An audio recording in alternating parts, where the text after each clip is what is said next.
at a time like this, we should all be asking more questions. We should all be learning from each other. Harvey, what is it about your approach to emotional intelligence that's different or unique? Give us an idea of how this helps us in our homes. If we use emotional intelligence when we're having, disagreements with our partner, we're not on the same page, whatever, our kids, have one person sit down and talk for 3 minutes. And the job of the other person is to listen and feedback. So there's going to be no temptation to just come up with a response or to say what we want to say. If somebody is experiencing emotion, emotions aren't right or wrong. They're just giving us information. So it's what we do with them that matters. We can have all kinds of negative emotions and want to say things, but just because it pops into our head doesn't mean it has to come out of our mouth.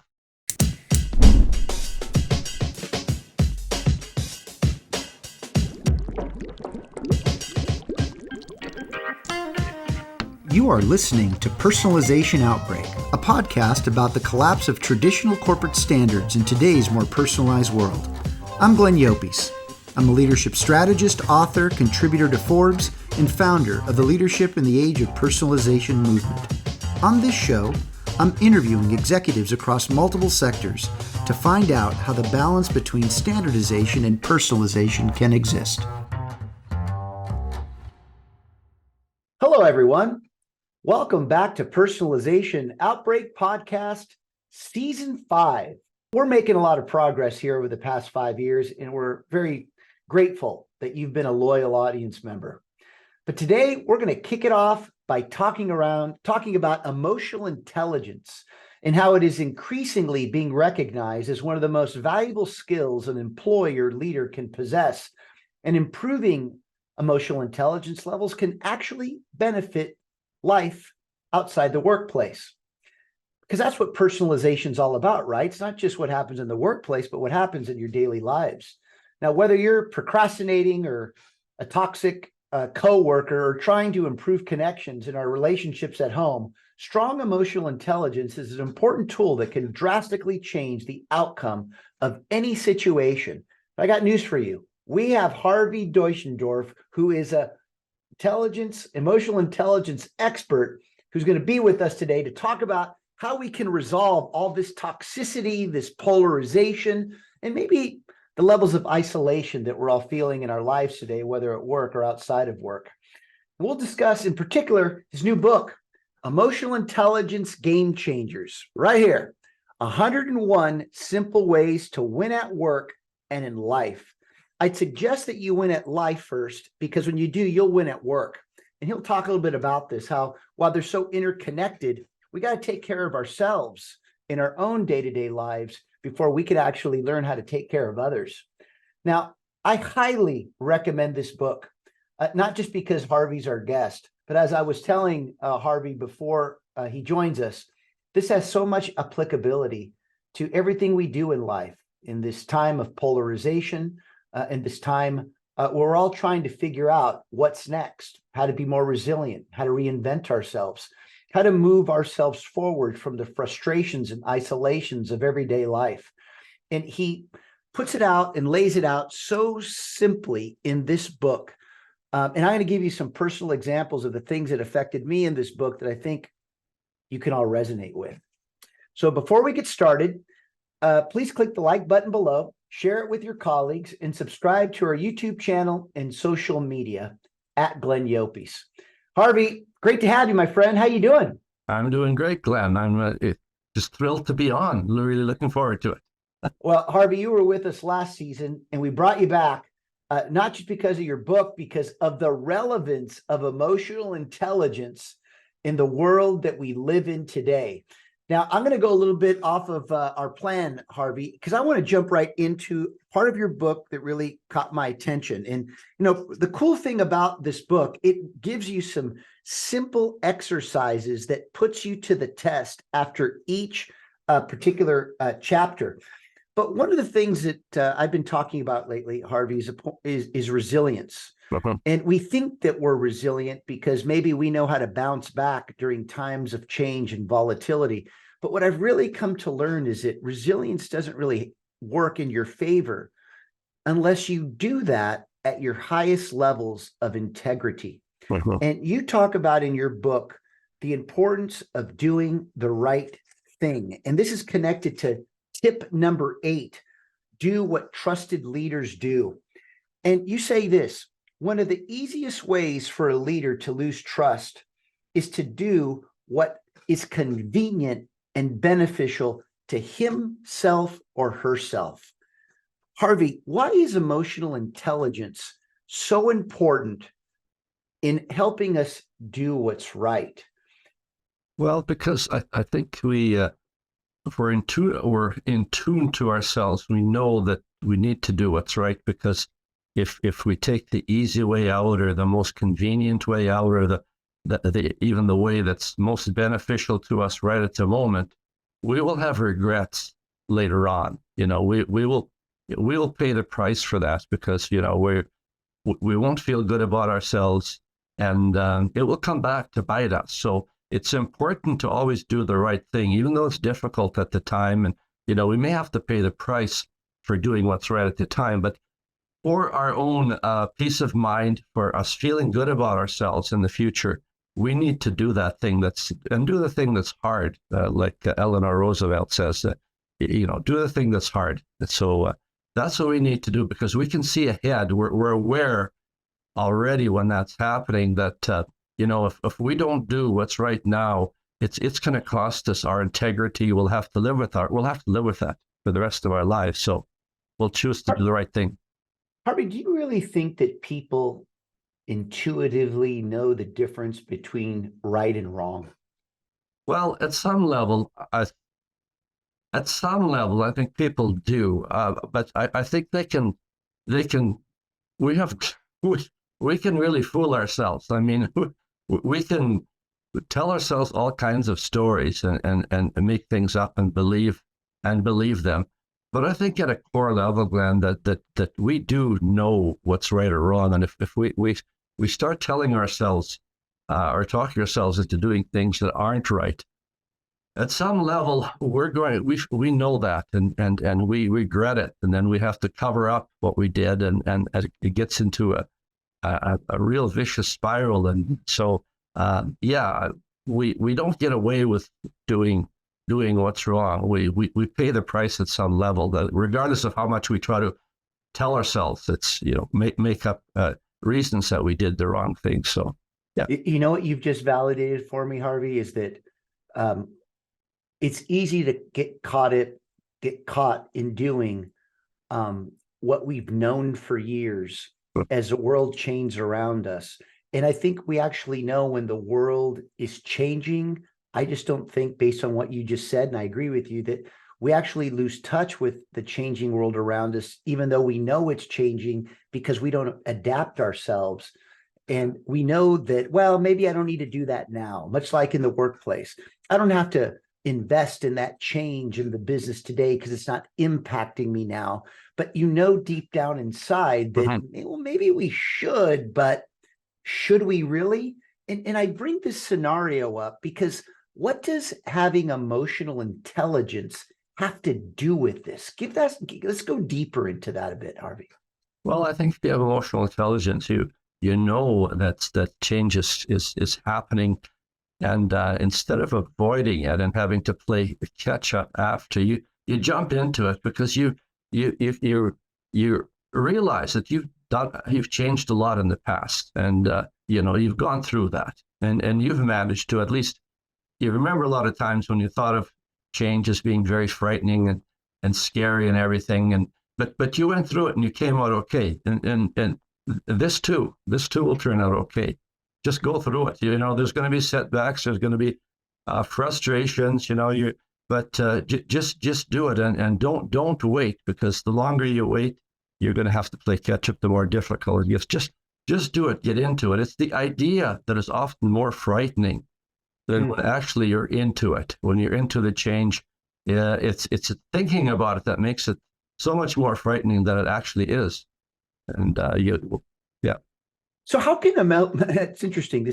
You made me think about this. How can emotional intelligence help us speed up the change management process? Emotional intelligence helps us overcome some of our doubts, some of our fears. We realize that we do have them, but we accept them, but we don't let them stop us. We realize that they're there, and we say, okay, so I know you're feeling a little frightened and everything, and you're a little worried, but just do it anyways. Like Nike, do it. You're going to get into it, and you're gonna go through this, and not only you're gonna survive, you're gonna thrive at the end of it, and it'll become easier. It's like building a muscle. The more you do it, the easier it becomes. The less you do it, the more frightening, the more difficult it will seem like. But if you're constantly doing it, it just becomes sort of a part of what you do all the time. So what are the risks of artificial intelligence and the advancements of AI, and how this might affect our ability to build our emotional intelligence, Harvey? Well, I think AI is a great tool at giving us information quicker and more accurately and speeding up a lot of that. But the risk is that people will start to rely upon AI and think that AI can help us connect and that type of thing, and it can't. We need, as humans, we're hardwired for connection, and we can't connect through AI. We still need to develop our emotional intelligence, because at the end of the day, our success and how well we function psychologically and mentally is going to be based on the types of connections we're able to make with others around us. So AI can't help us with that. AI is an inanimate thing. We can't make connections. It's funny because a lot of people consider, for example, oh, I've got so many friends, Facebook friends and stuff. Well, do you really? Yeah. Can you meet them for coffee? If you're feeling down, can you say, well, let's get together, right? I need to talk, but are they really friends? That's the same thing with AI. It can give us an illusion that somehow we're connected, somehow we're with each other, but we're not really. The only way we can really connect is basically face to face, getting to know each other, and that will never change. That will always be there. So, Harvey, let's jump back into your book a moment. Here's this tip 48. It's about working through negative emotions. And you say here, do not react immediately. We feel before we think. And if we react from our negative emotions, the outcomes are rarely good. Harvey, it's clear to me that more and more emotion, anger, resentment is building up in people during this time. I mean, that's one of many reasons we're seeing this sense of polarity. People are trying to hang on to whatever they think they have. Right. And at the same time, not feeling whether it's valued enough or appreciated enough, or maybe not, they don't even feel like they fit with certain people that they work with, or Right. or even friends that they've had in the past. How do we help people get over these negative emotions using emotional intelligence? Well, first of all, the first thing we do is actively listen to what they're saying, because most of the time when people are talking, we're not really listening. We're just basically waiting for them to stop so we can respond with whatever we want to say. We've already come up in our minds with what we want to say, or our opinion. But if we really just listen to what they say and ask them, ask them more questions. Well, what do you tell me more about that type of thing? Well, people will start to open up, because they'll think, wow, somebody is really listening, paying attention to me. And you start forming connections with them, and you start understanding that people are coming from a different place than we are. And we try to understand where they're coming from and why they feel that way or think that way. And so once we're able to do that, they're no longer on the defensive. They start to open up, and that gives us an opportunity to build some connection with them that isn't controversial, that isn't, you are not in conflict, that type of thing. And I think that's what we need to do when there's a lot of negativity around us. Realize that the other thing that's really interesting is, that they say misery loves company, and a lot of people can get into these negative groups, and they think because they feel that they're sort of their tribe. These people, they're connected to these people. They're not. They're just connected around the misery. They have no further connection. They're just connected around whatever they're protesting against or whatever their grievances are. But beyond that, there's no real connection with each other. They're not connected at any other level. So once those grievances are gone, there's no connection between them, because there never really was one. I always say, I'm sorry, keep going, yeah, Harvey. They just feel like they're part of a group, because they want to belong to some group, but they're not really part of that group. It's just a shared sort of shared grievance group, and they don't really belong, but they have the feeling that they belong. Well, it's interesting. You keep going with this pattern of illusions. Yes. I see, right? Yes. That it's incredible how oftentimes we create those illusions of progress at the expense of, real evolution or real change, because we think that people care, or they think that people are paying attention to what matters to them, but people are really just thinking about their own agendas. And I've often said that it's important that we as individuals, whether we're a leader or not, we should be asking this one fundamental question to people: what do you expect from me? Okay, go back to one of your friends and say, well, what do you expect from me? And the reason is that what you just said, we oftentimes don't ask people enough questions, let alone questions that hold us more accountable for that relationship. Why is it that people have trouble asking people questions? Because I've noticed that we don't ask a lot of questions. We're always in search of an answer. Yes, we are. And, I just read something that said the best question you can ask is tell me more about that, because it encourages people to open up, to tell us.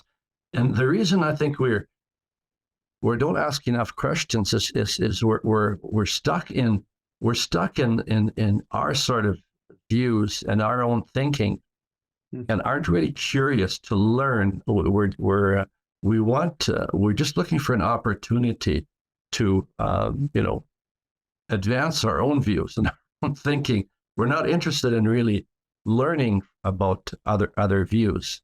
It's interesting, Harvey, if I may, this point, I completely understand why, because we forgot how to be good students, or maybe we were never really good at being a student to begin with, if the whole goal was just to get a good grade. My whole point is that at a time like this, we should all be asking more questions. We should all be learning from each other. And you can't go at leadership alone, and you can't create these environments where by default we put ourselves in isolation. So with that in mind, Harvey, what is it about your approach to emotional intelligence that's different or unique? Well, my approach to emotional intelligence is that it's simple. I keep it simple. I break these ideas down, because some people get caught up in the idea that emotional intelligence is very, deep, and a lot of the writing on emotional intelligence can be very academic, and so I break it down into simple things that we can use every day, that we see going on around us. We'll see that in others around us. Oh, that reminds me of that's just like Uncle Jack would do that. We recognize people when they read my writing. Oh yeah, that's so and so is like that. And we see that happening in our everyday lives all around us every day. So we can relate to that. I think in a very, very real way. Whereas if we're reading something academic, we see the idea behind it and everything, but we can't really see how that really fits into our lives. Well, give us an idea of how this helps us in our homes. Well, it helps. The most important thing, area that emotional intelligence helps us in is in our home. So what it is, if we use emotional intelligence when we're having disagreements with our partner, we're not on the same page, whatever, our kids, we sit down. What we can do is we can do this exercise. We can do this with their partners, with our kids, or anything. Say, have one person sit down and talk for 3 minutes, and the job of the other person is to listen and feedback. So there's going to be no temptation to just come up with a response or to say what we want to say. Make it a fun game, and feedback what you heard me say. Just to really practice listening, and it works really well because, if the whole point of it is you have to listen to hear what I'm going to say, and give it back to me in your own words. It really makes us focus on what the other person is saying. It's such good exercise. And then we'll play it back. And then, if we're having some emotions about what the other is saying, we can talk about that. But it really starts to make us connect. It helps us start to really go deep and understand each other and the other person. The other thing to do is, if somebody is experiencing emotion, emotions aren't right or wrong. They're just giving us information. So it's what we do with them that matters. We can have all kinds of negative emotions and want to say things, but just because it pops into our head doesn't mean it has to come out of our mouth. Yeah, that's a great comment. So, what is your tip for leaders who are growing frustrated by these new generations that want to be heard and seen and known, and these leaders just can't put up with that because that's not what they signed up for? What would you tell these leaders? Well, I would tell the leaders just to. What are the things I could tell these leaders is be open and vulnerable, and you could say, well, I'm feeling frustrated about that. I'm feeling frustrated, to these people, but not. You can say that without attacking them, without creating barriers. So I'm feeling frustrated. You're owning your own feelings, and say, and then try to listen to what these people are saying to you. Really try to listen and try to dig down and say, tell me more about that. Really, really listen and seeing if you can build some sort of some understanding with these people, because a lot of times there's really, really misconceptions that are out there, and we start sort of whitewashing or painting a whole group as being the same, and they're not all the same, but we start thinking of them that way. And which, yeah. Well, but why is that? Why do we do that? And here's why I'm asking, Harvey, is that one thing I've learned about listening in the last, let's say, 3 years, is that most leaders have learned how to listen one way. And that way is listening to people over the years say the same things the same ways. Now we're in a workplace where people are sharing different points of view on the same topic, using different words. So we've moved from a world of sameness to a world of difference. Let me say that differently. Yes. We've been listening to sameness, and now we're listening to difference. And I think that this has created maybe some unnecessary tension. How do we use emotional intelligence to work through something like that?